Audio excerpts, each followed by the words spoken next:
একটা সার্কিট নিয়ে এসেছি, সেটা হচ্ছে হাই ফ্রিকোয়েন্সির ওপরে। মানে আপনি মাইকের জন্য, মানে যেটা হর্ন সার্কিট, সেটা তো আপনি ইউজ করতে পারবেন। আর আপনারা বক্সেও ইউজ করতে পারবেন, মানে লো ফ্রিকোয়েন্সি ইউজ করতে পারবেন। একটাতে কিন্তু আপনার 2 in 1 কাজ করবে। আমি সেই মতনই কিন্তু সার্কিট নিয়ে এসেছি। এটা BC 547 দিয়ে বানানো। দুটো কন্ট্রোল করা আছে, 9 ভোল্টেই চলছে। দুটো কন্ট্রোল করা আছে কি কি? এটাতে হচ্ছে আপনার যেটা হাই ফ্রিকোয়েন্সি, মানে এর জন্য, ট্রিবিলের জন্য। ওকে, এইটাতেই আপনি ট্রিবিলও করতে পারবেন, আবার এখান থেকে বেস আউটপুট নিতে পারবেন, সেই মতন এটাকে করা আছে। আর এটা হচ্ছে গানে যদি আরও বেশি ট্রিবিল চাইছেন, মানে চিকচিক আওয়াজগুলো যেগুলো হয় না ওই গানের ভেতরে, সেই সব কন্ট্রোলের জন্য এই দুটো কন্ট্রোল দিয়ে আপনি কিন্তু খুব ভালো একটা টোনিং আপনি ইউজ করতে পারবেন। মানে সার্কিটটা আপনি বানিয়ে দেখবেন, বানানোর পরে আমাকে বলবেন যে না, একটা সার্কিট আপনি দিয়েছেন যে দুটোই কিন্তু অ্যাডজাস্ট করা যাচ্ছে। হাইও কন্ট্রোল করতে পারবেন আর বেসও কন্ট্রোল করতে পারবেন। যদি আপনার হাই চাই, শুধু হাই নিতে পারেন ইয়ের জন্য, আপনার মাইকের জন্য বা হর্নের জন্য। আর আপনি যদি বেস ইউজ করতে চান, বেসের সাথে আবার এই হাই ফ্রিকোয়েন্সি এখানে অ্যাড করা যায়, মানে দুর্দান্ত আউটপুট হচ্ছে এটা। দেখুন, এখানে কিন্তু আমি সেই আমার অ্যাম্পলিফায়ারই ইউজ করেছি, বেশি কিছু ইউজ করিনি, ওই নর্মাল অ্যাম্পলিফায়ার আছে।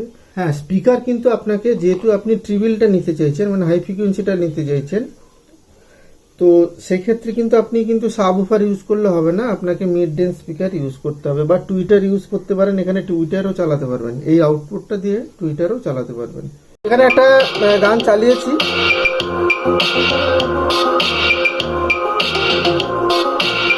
এইটার উপরে যদি আপনি বেশি একটু মানে লো ফ্রিকোয়েন্সি চাইছেন, মানে বেস চাইছেন,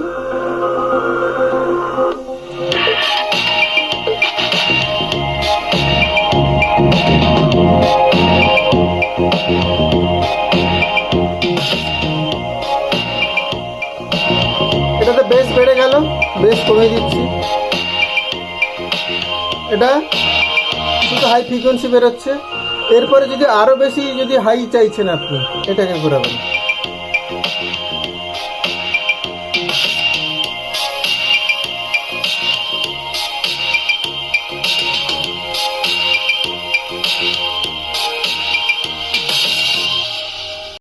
এটাতে দেখুন আমি কিন্তু বেস ইউজ করছি, সেই আউটপুট নিচ্ছি, দেখুন।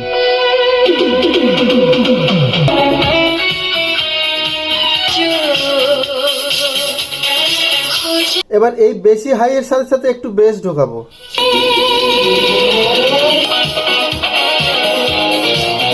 টুইটার বা মাইকের জন্য বা হর্নের জন্য ইউজ করতে পারবেন। আউটপুট খুবই ভালো। আপনারা একবার সার্কিটটা বানিয়ে আমাকে মানে কমেন্ট করে জানাবেন যে আউটপুটটা কেমন। তবে হ্যাঁ, এখানে যা যা কম্পোনেন্ট বলবো সেই কম্পোনেন্ট কিন্তু আপনারা ইউজ করবেন, একটা কম্পোনেন্ট এদিক ওদিক করা যাবে না। চলুন এবার সার্কিট ডায়াগ্রামে চলে আসি। বলে দিচ্ছি, এইখানে BC 547, এদিকটা হচ্ছে এমিটার, আর ওপরেরটা হচ্ছে এটা কালেক্টর, আর মাঝখানেরটা হচ্ছে বেস। তো কালেক্টরে আমি ভোল্টেজ দিয়েছি 4.7K দিয়ে দিয়েছি কালেক্টরে ভোল্টেজ। ওকে, আর বেসেও ভোল্টেজটা দিয়েছি, মানে প্লাস ভোল্টেজ থেকে রেজিস্ট্যান্স হয়ে বেসে ভোল্টেজ এসছে, এটা 220K। ওকে, আর এইখানে হচ্ছে অডিও ইনপুট, বেসে অডিও ইনপুট হয়েছে মাইনাস যে লেগটা আছে ক্যাপাসিটারের, এটা 1 mmT 50 ভোল্টের ক্যাপাসিটার, মাইনাস লেগ দিয়ে ইনপুট হয়েছে, পজিটিভ দিয়ে 100K রেজিস্ট্যান্স দিয়ে এই বেসের সাথে কানেক্ট হয়েছে। বোঝা গেছে? এই 100K যে আছে, 100K এর দুদিকে যে একটা পিএফ, দেখুন এখানে পিএফ, এখানে পিএফ যে লাগানো আছে, এটা হচ্ছে 474-এর একটা পিএফ কানেক্ট করা আছে। আর বেস থেকে গ্রাউন্ড করা আছে 33K একটা গ্রাউন্ড করা আছে, মানে ফার্স্ট যে এখানে অডিওটা ইনপুট হচ্ছে, এখানে 33K গ্রাউন্ড আছে। এই 10K রেজিস্ট্যান্সের পরে, 10K যে রেজিস্ট্যান্স আছে তার ঠিক পরে এই যে পিএফটা আছে, এটা হচ্ছে 103 গ্রাউন্ড করা আছে। তার ঠিক পরে 47K আর একটা রেজিস্ট্যান্স গ্রাউন্ড করা আছে। আর এমিটার থেকে, এই যে এমিটারটা আছে, এই মিটার থেকে 1K একটা রেজিস্ট্যান্স গ্রাউন্ড করা আছে। আর এই মিটার থেকে আর একটা 104 পিএফ 100 একটা টিসি আছে, 100 টিসিট এই একদিকের পিনে কানেক্ট করা হয়েছে, আর দুটো পিন একসাথে জয়েন্ট করে গ্রাউন্ডে কানেক্ট করা আছে। মানে এটা ঘোরালে তাহলে আমার পিএফের মানটা কম বেশি হবে, ঠিক আছে। তো এই দিকে পুরো গ্রাউন্ড সবগুলো একসাথে কানেক্ট হয়ে আছে।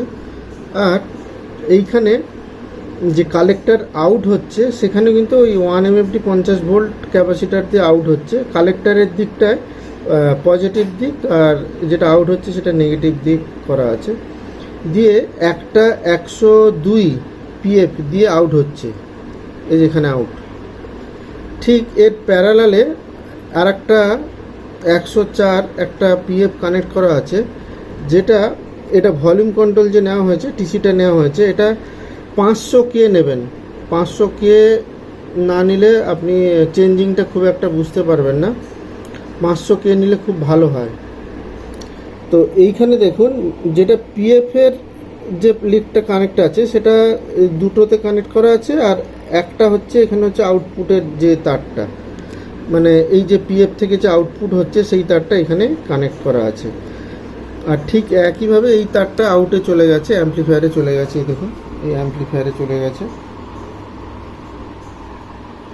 আর একটা সবুজ তার যেটা, সেটা তো গ্রাউন্ডে কানেকশান হয়েছে।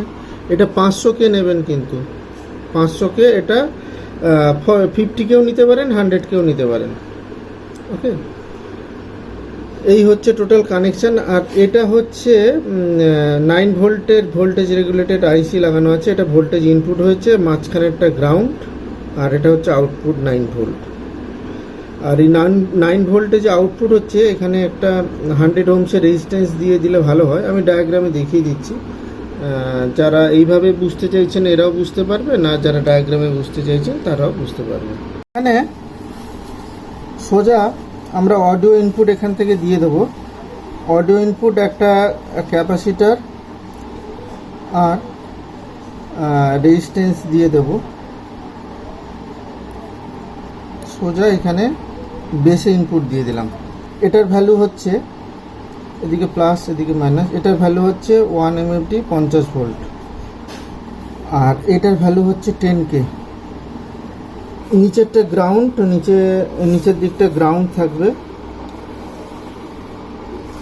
আর উপরের দিকটা পজিটিভ সাপ্লাই আপনারা 7809।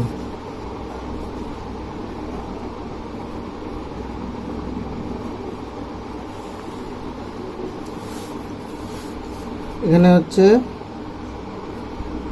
প্লাস 15 ভোল্টও দিতে পারেন, 12 ভোল্ট 15 ভোল্ট। এটা গ্রাউন্ডে কানেক্ট হবে, মাঝখানে একটা গ্রাউন্ড, আর এটা হচ্ছে 9 ভোল্ট আউট হচ্ছে। এখানে 100 ওহমসের একটা রেজিস্ট্যান্স ভায়া নেব। রেজিস্ট্যান্স দিয়ে যখনই নেব, এখানে একটা ফিল্টার ক্যাপাসিটার আমরা ইউজ করব 125। এটা পজিটিভ দিক, এটা গ্রাউন্ড। 547-এর কালেক্টরে ভোল্টেজ দেব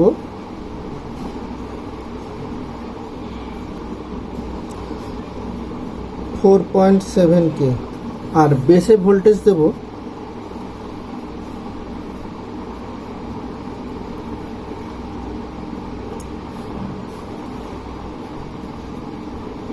220K বেসে ভোল্টেজ।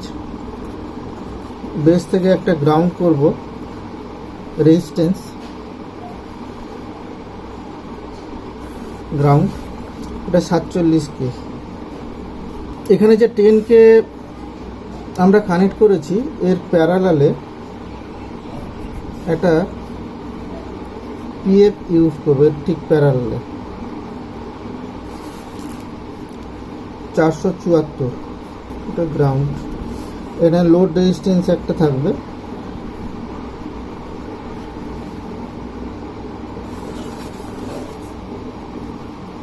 $22K। আর এর পিএফ এর পরে একটা ফিল্টারিং ক্যাপাসিটার দিতে হবে, এটা হচ্ছে 103। এমিটার আছে, এমিটার থেকে এটা 1K resistance, 1K resistance ground করব। প্যারালালে একটা 104 সরাসরি গ্রাউন্ড করে দিলে আপনার যে ফ্রিকোয়েন্সিটা সেটা ফিক্সড হয়ে যাবে। তার জন্য আমরা এটা কি করলাম, একটা ভেরিয়েবল রেজিস্ট্যান্স দিয়ে, মানে ভেরিয়েবল রেজিস্ট্যান্স দিয়ে এটাকে গ্রাউন্ড করলাম।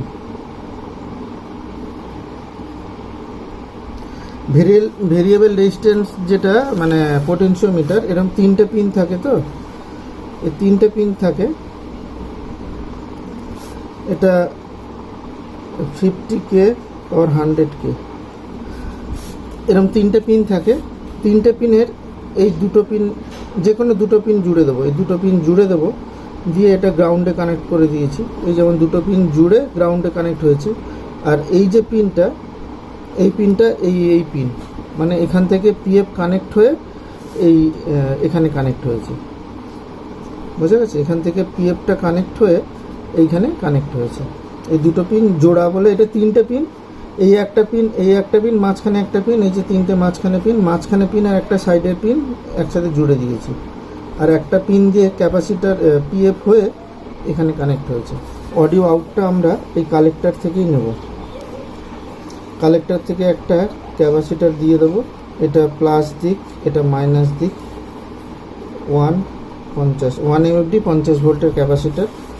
সেখান থেকে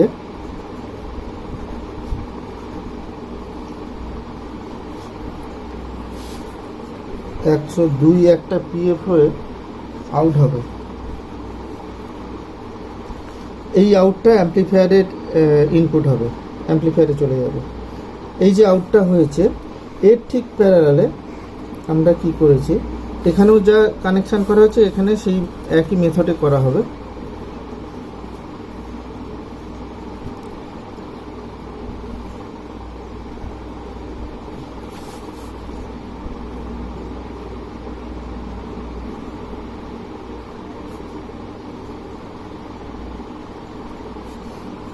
এটা হচ্ছে 104। এখানে কি হচ্ছে, আগের থেকে একটা 104 পিএফ নিয়ে একটা টিসি নেব। এটা 500K হতেই হবে, 500K নাহলে 100K হলেও হবে, কিন্তু চেঞ্জিংটা খুব তাড়াতাড়ি হয়ে যাবে। আপনারা করে দেখতে পারেন, কোনো অসুবিধা নেই। 100K দিলেও হবে, কিন্তু কতটা চেঞ্জ হচ্ছে আপনারা 500K একটা আর 100K একটা চেঞ্জ করে দেখবেন। এখানেও ঠিক একইভাবে দুটো পিন জোড়া আছে, এইরকম দুটো পিন জোড়া আছে। একটা পিন থেকে পিএফ কানেক্ট হয়ে এইখানে করা আছে, আর একটা এর সাথে তো জোড়া থাকবে। যখনই এই পিনটা এখানে চলে আসবে, তখন এটা দিয়ে সরাসরি এখান থেকে আউটপুট হয়ে যাবে, মানে এটা থেকে। আর যখন এইখানে এত দূরে চলে আসবে, তখন এটা দিয়ে আউটপুট পাবো। ঠিক আছে? তখন এই ভ্যালুটা খুব কম কাজ করবে, মানে পিএফের মানটা কম বেশি করার জন্য এই সিস্টেম করা হয়। তো এটা হচ্ছে ফাইনাল আউটপুট। তো আজকে আপাতত এইখানে ভিডিওটা শেষ করছি। এরপরে কোনো একদিন অন্য একটা সার্কিট নিয়ে আপনাদের কাছে আসবো। আর কিছু জানার থাকলে বা কিছু বলার থাকলে আমাকে কমেন্ট বক্সে কমেন্ট করুন। হোয়াটসঅ্যাপ নাম্বার চাইলে দিয়ে দেবো, সেখানেও আপনারা সাপোর্ট নিতে পারবেন। তো দেখা হবে পরে কোনো এক ভিডিওতে।